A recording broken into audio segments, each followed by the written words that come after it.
అజ్ఞాతం వీడని మాజీ మంత్రి కాకాని గోవర్ధన్ రెడ్డి భారీగా పోలీసుల గాలింపు.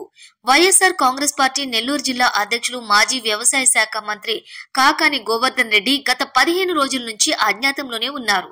ఉగాది రోజు పోలీసులు ఏ ముహూర్తాన నోటీసులు ఇచ్చారో గాని అప్పటి నుండి ఇప్పటి వరకు కూడా కాకాని గోవర్ధన్ రెడ్డి ఎక్కడున్నాడో తెలియని పరిస్థితి నెలకొంది.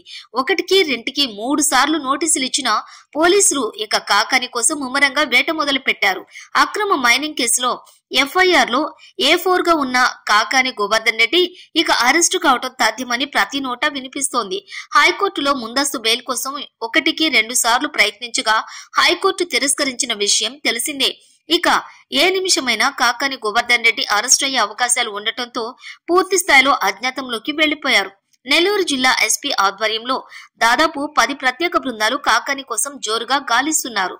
అయితే కాకాని మాత్రం ఎక్కడున్నాడో ఎవరికీ తెలియదు. అటు సెల్ ఫోన్స్ స్విచ్ ఆఫ్ చేయడంతో పాటు సోషల్ మీడియాలో కూడా సైలెంట్ అయిపోయారు. అక్రమ మైనింగ్ కేసులో A4 గా ఉన్న కాకాని గోవర్ధన్ రెడ్డిపై SC/ST అట్రాసిటీ కేసు కూడా నమోదైంది.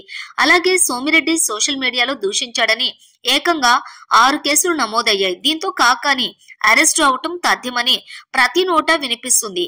కాకాని అరెస్ట్ అయితే పోసాని కృష్ణమురళిని ఏ విధంగా పోలీసులు ఒక్కొక్క కేసుకు సంబంధించి అదుపులోకి తీసుకున్నారో అదే విధంగా తీసుకుంటారని ప్రచారం కూడా జరుగుతోంది.